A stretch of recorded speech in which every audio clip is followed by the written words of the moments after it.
14 février, Nombre, chapitre 19, chapitre 20, chapitre 21. L'Éternel parla à Moïse et à Aaron et dit: Voici ce qui est ordonné par la loi que l'Éternel a prescrite en disant: Parle aux enfants d'Israël et qu'ils t'amenèrent une vache rousse, sans tache, sans défaut corporel et qui n'ait point porté le joug. Vous la remettrez au sacrificateur Éléazar qui la fera sortir du camp, et on l'égorgera devant lui. Le sacrificateur Éléazar prendra du sang de la vache avec le droit, et il en fera 7 fois l'aspersion sur le devant de la tente d'assignation. On brûlera la vache sous ses yeux. On brûlera sa peau, sa chair et son sang avec ses excréments. Le sacrificateur prendra du bois de cèdre, de l'hysope et du cramoisi, et il les jettera au milieu des flammes qui consumeront la vache. Le sacrificateur lavera ses vêtements et lavera son corps dans l'eau. Puis, il rentrera dans le camp et sera impur jusqu'au soir. Celui qui aura brûlé la vache lavera ses vêtements dans l'eau et lavera son corps dans l'eau, et il sera impur jusqu'au soir.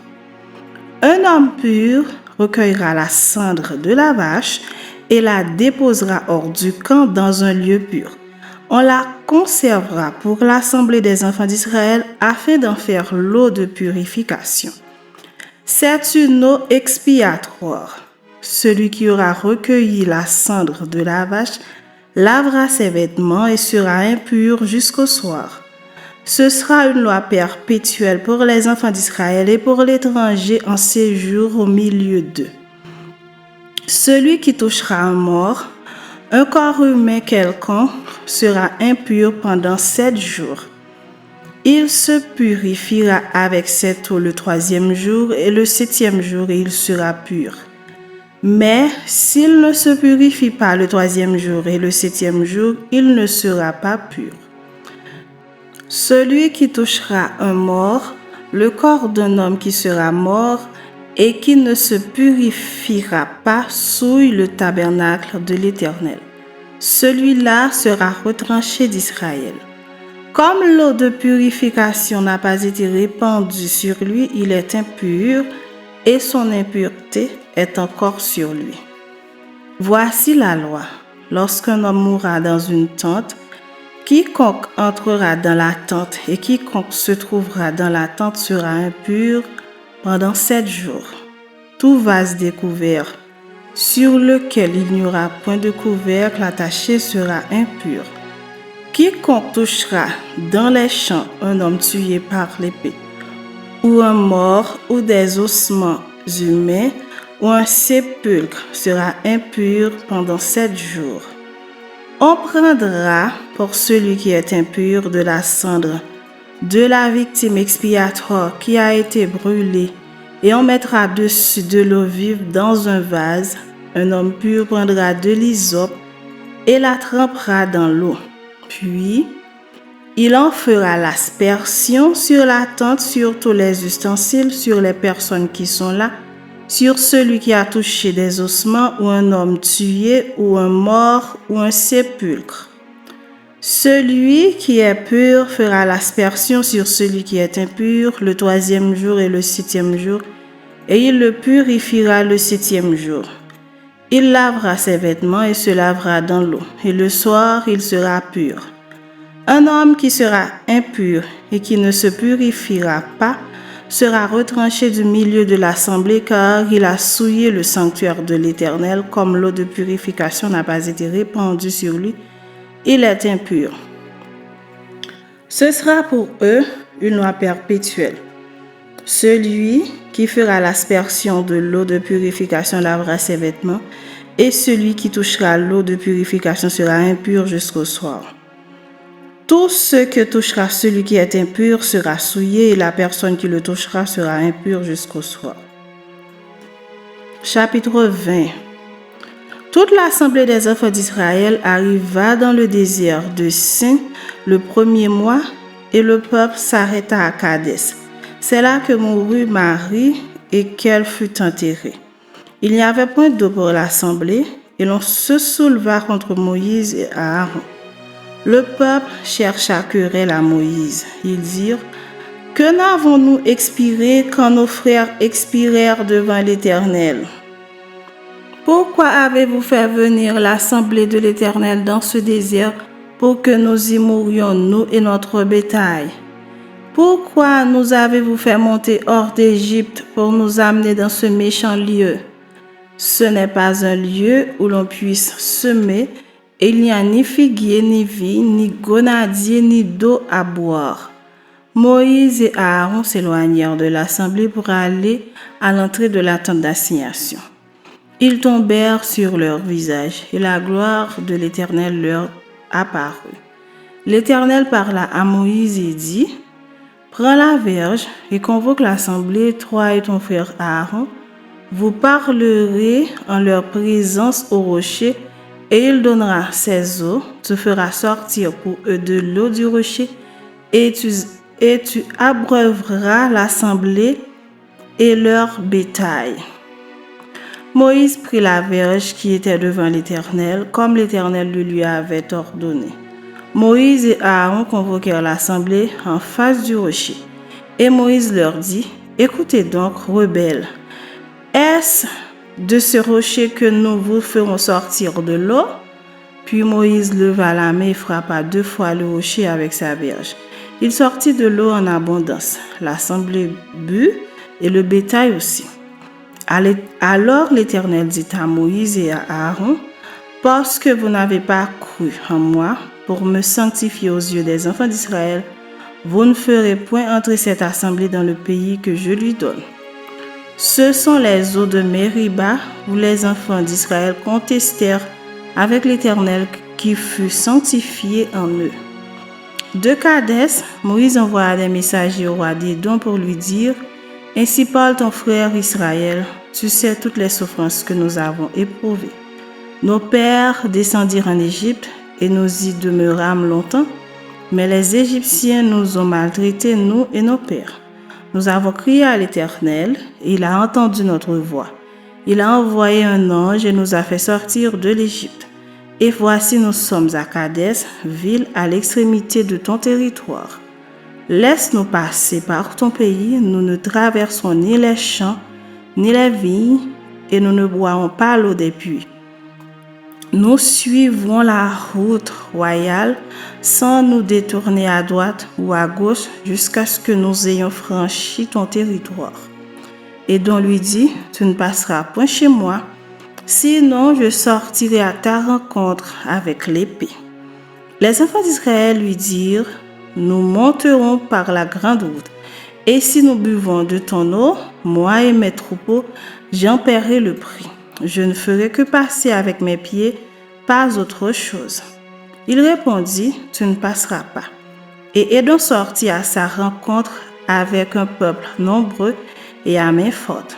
Ainsi Édom refusa de donner passage à Israël par son territoire, et Israël se détourna de lui. Toute l'assemblée des enfants d'Israël partit de Kadès et arriva à la montagne de Hor. L'Éternel dit à Moïse et à Aaron vers la montagne de Hor sur la frontière du pays d'Édom: Aaron va être recueilli auprès de son peuple, car il n'entrera point dans le pays que je donne aux enfants d'Israël, parce que vous avez été rebelles à mon ordre aux eaux de Mériba. Prends Aaron et son fils Éléazar et fais-les monter sur la montagne de Hor. Dépouille Aaron de ses vêtements et fais-les revêtir à Éléazar son fils. C'est là qu'Aaron sera recueilli et qu'il mourra. Moïse fit ce que l'Éternel avait ordonné. Ils montèrent sur la montagne de Hor aux yeux de toute l'assemblée. Moïse dépouille Aaron de ses vêtements et les fit revêtir à Éléazar son fils. Aaron mourut là au sommet de la montagne. Moïse et Éléazar descendirent de la montagne. Toute l'assemblée vit qu'Aaron avait expiré et toute la maison d'Israël pleura Aaron pendant 30 jours. Chapitre 21. Le roi d'Arad, cananéen, qui habitait le Midi, après qu'Israël venait par le chemin d'Atarim, il combattit Israël et emmena des prisonniers. Alors Israël fit un vœu à l'Éternel et dit, « Si tu livres ce peuple entre mes mains, je dévorerai ces villes par interdit. » L'Éternel entendit la voix d'Israël et livra les Cananéens.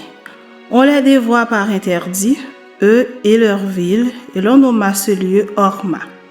Ils partirent de la montagne de Hor par le chemin de la mer Rouge pour contourner le pays d'Édom. Le peuple s'impatienta en route et parla contre Dieu et contre Moïse.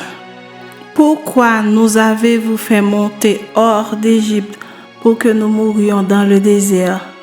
Car il n'y a point de pain et il n'y a point d'eau et notre âme est dégoûtée de cette misérable nourriture. » Alors l'Éternel envoya contre le peuple des serpents brûlants.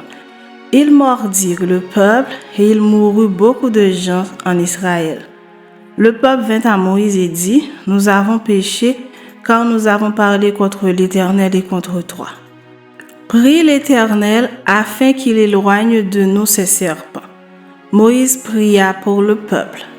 L'Éternel dit à Moïse, « Fais-toi un serpent brûlant et place-le sur une perche. Quiconque aura été mordu et le regardera conservera la vie. » Moïse fit un serpent d'airain et le plaça sur une perche. Et quiconque avait été mordu par un serpent et regardait le serpent d'airain conservait la vie. Les enfants d'Israël partirent et ils campèrent à Oboth. Ils partirent d'Oboth et ils campèrent à Ijé, à Barim, dans le désert qui est vis-à-vis de Moab, vers le soleil levant. De là, ils partirent et ils campèrent dans la vallée de Zired. De là, ils partirent et ils campèrent de l'autre côté de l'Arnon, qui coule dans le désert en sortant du territoire des Amoréens, car l'Arnon est la frontière de Moab, entre Moab et les Amoréens.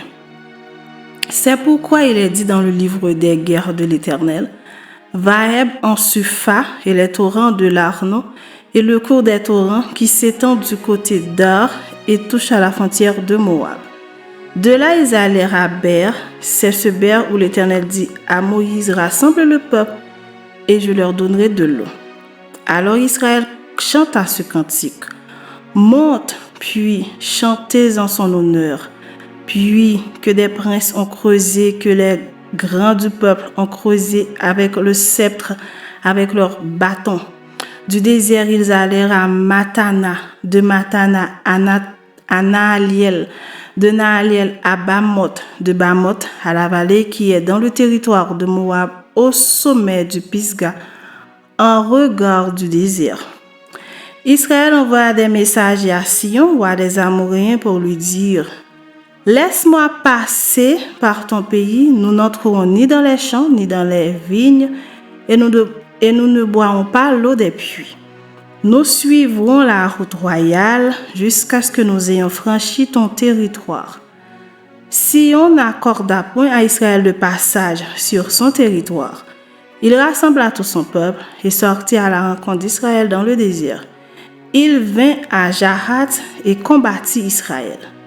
Israël le frappa du tranchant de l'épée et s'empara de son pays depuis l'Arnon jusqu'au Jabok, jusqu'à la frontière des enfants d'Ammon, car la frontière des enfants d'Ammon était fortifiée. Israël prit toutes les villes et s'établit dans toutes les villes des Amoréens, à Hesbon et dans toutes les villes de son ressort. Car Hesbon était la ville de Sion, roi des Amoréens. Il avait fait la guerre au précédent roi de Moab et lui avait enlevé tout son pays jusqu'à l'Arnon. C'est pourquoi les poètes disent, « Venez à Hesbon, que la ville de Sion soit rebâtie et fortifiée, car il est sorti un feu de Hesbon, une flamme de la ville de Sion. Elle a dévoré Ar Moab, les habitants des hauteurs de l'Arnon. Malheur à toi, Moab, tu es perdu, peuple de Kémosh. Il a fait de ses fils des fuyards, et il a livré ses filles captives à Sion, roi des Amoréens. Nous avons lancé sur eux nos traits, de Hesbon à Dibon, tout est détruit. Nous avons étendu nos ravages jusqu'à Nophak, jusqu'à Médéba. Israël s'établit dans le pays des Amoréens. Moïse envoya reconnaître Jaézer et ils prirent les villes de son ressort et chassèrent les Amoréens qui y étaient. Ils changèrent ensuite de direction et montèrent par le chemin de Bazan. Og, roi de Bazan, sortit à leur rencontre avec tout son peuple pour les combattre à Édrei. L'Éternel dit à Moïse, « Ne le crains point, car je le livre entre tes mains, lui et tout son peuple et son pays. Tu le traiteras comme tu as traité Sihon, roi des Amoréens qui habitait à Hesbon. » Et ils le battirent, lui et ses fils et tout son peuple, sans en laisser échapper un seul, et ils s'emparèrent de son pays.